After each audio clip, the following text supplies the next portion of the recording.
Hi, today I want to talk about dark side in workplace. First of all, I'm gonna analyze this dark side in two parts. The first part is individual part, and the second part is society part. Now let's move on to the second slide. And I'm gonna introduce from the individual part. And the first part of the individual part is sexism, and second part is ageism. Now let's move on to the next part. Nowadays, many women job applicants say women who experience job interview are becoming feminist. Why? I want to know how many of us experience sexual inequivalence in recruiting. Actually, women job applicants will be asked more questions in interview of the recruiting, like, do you have a boyfriend or husband? Where does your boyfriend or husband work? Does women can be surgeon?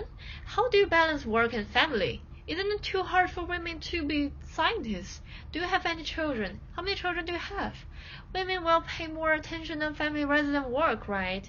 Apparently these questions are not related to work, and when male job applicants experience an interviewee will not ask these questions at all. Preoccupation with physical appearance always happens on female in workplace. Women always receive more comment about body shapes, size, physical characteristics, or dress over skills and competence. At the same time, when press talk about critics who claim Taylor Swift only write about her romantic relationships, Taylor Swift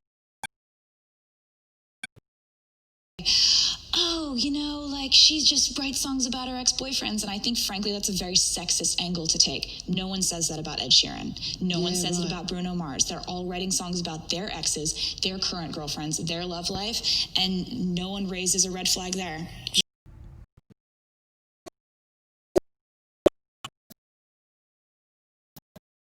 Mother and be an actress, and it's very difficult, I think, for me. If I was sitting here, if I was Sean Penn, if I was Daniel Day-Lewis, I don't think I'd be asked that question. I don't think I'd be asked how difficult it is being a father. But as a mother, if you're a mother and you work, whether you're an actress or whether you're an engineer or whether you're a librarian or a teacher, you're constantly asked, how do you balance it? And I think there's a big pressure on women to find a way to make everything perfect. But it is interesting that as an actress, you do get asked all the time, Yeah. When you in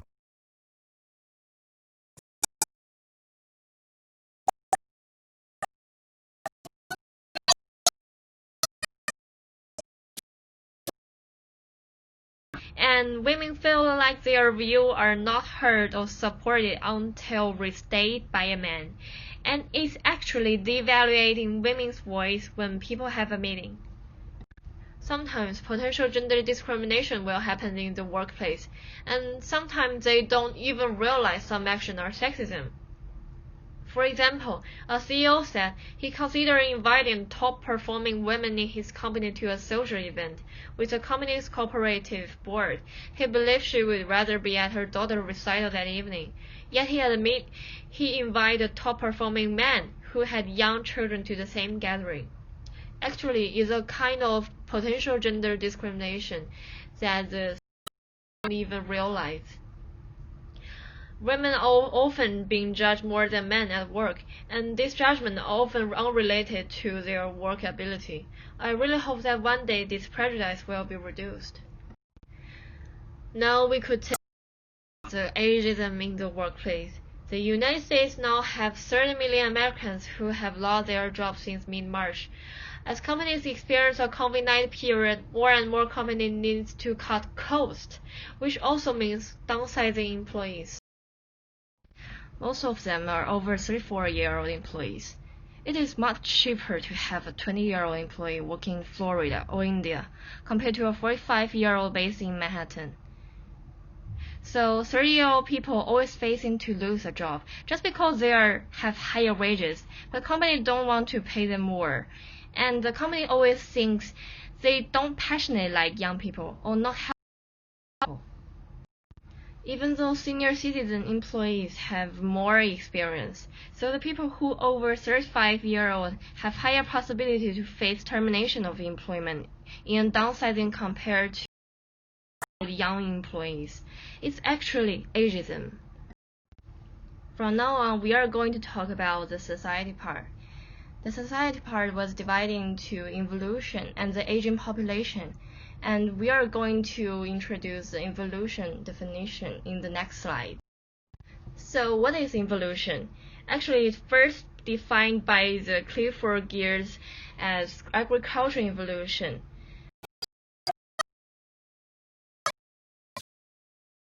High labor intensiveness rather than the adoption of technology change.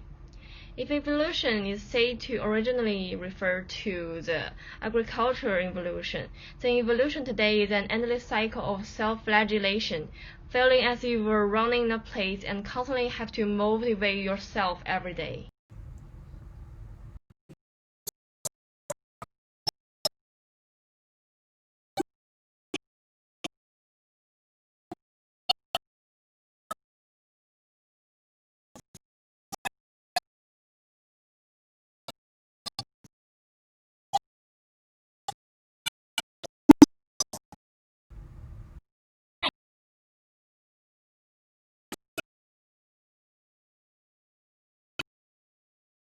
The programmer who work overtime first will temporarily show better performance and get more income, but other programmers will get less income. However, there has a key point. For the employer's total expenditure has not increased. It is still the original $100,000, but the distribution ratio will be adjusted. Higher proportion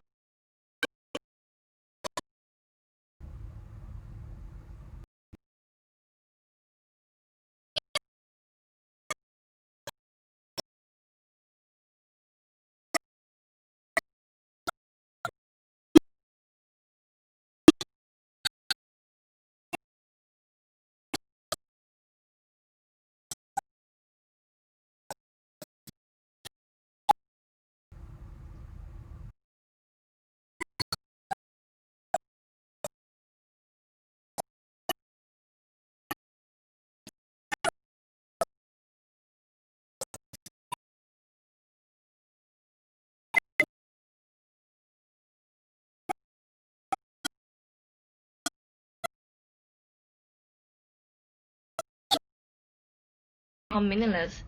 Because as the age increases, high-intensity labor will directly destroy people's health.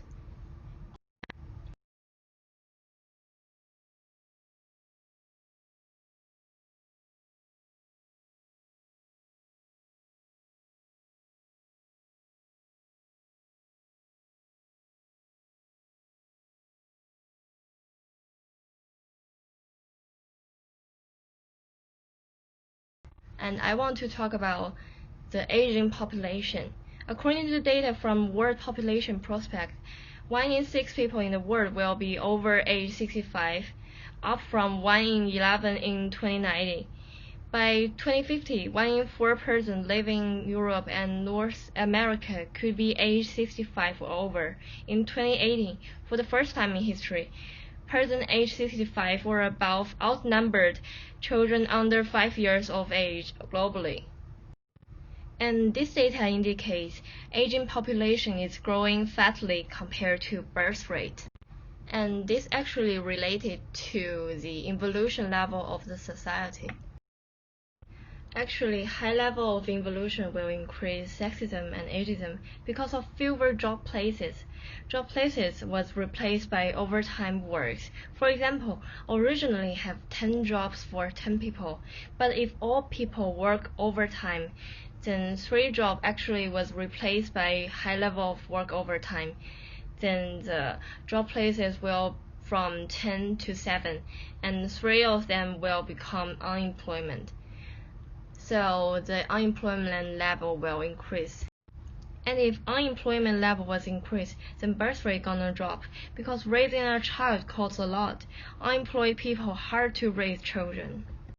And less birth rate will lead to aging population. The aging population will become the biggest age group in the world. It already is the biggest age group in the world. After that, the aging population will cause the damping productivity because the young people are decreasing and the aging population is is increasing. The productivity is the young people. More people claiming pension benefit and fewer people working and paying income taxes. And it will lead to higher income tax by the government, because government need to pay for the pension by using the income taxes, and it will also cause the decline in economic growth. And finally, it will return to the high level of evolution. So this is become a bad looping. Only when people give up their prejudice and discriminate, does the society can progress in high speed. And thanks for your listening.